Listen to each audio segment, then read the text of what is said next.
Hello my dear friends, we are discussing about the deep muscles of the posterior compartment of forearm. In the previous lecture we had discussed about the extensor indicis and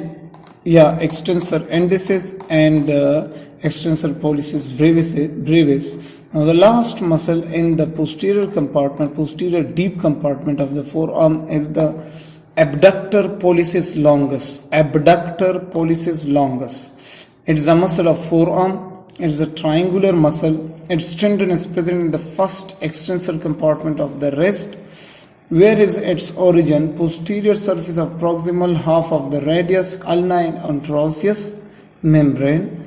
And its insertion is in the base of metacarpal bone 1, the trapezius bone. Metacarpal bone 1, the trapezius bone, trapezium. Its actions at the radiocarpal joint, hand extension, and the carpometacarpal joint of the thumb. It causes the thumb abduction. The thumb abduction and extension.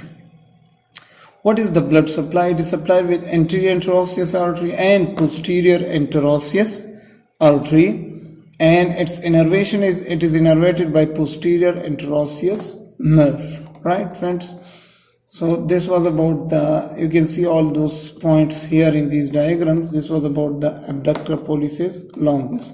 So my dear friends, we discussed about the muscles, the deep muscles of posterior compartment of forearm, supinator muscle, extensor pollicis brevis muscle, extensor indicis muscle, and abductor pollicis longus muscle, right?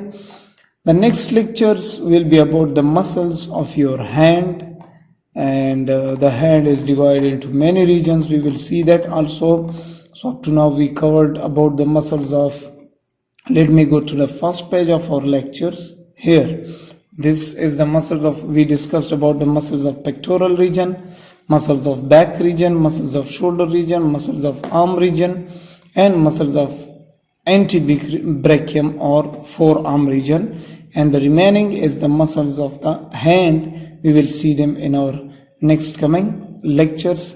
So see you guys in that. Till then, Allah Hafiz.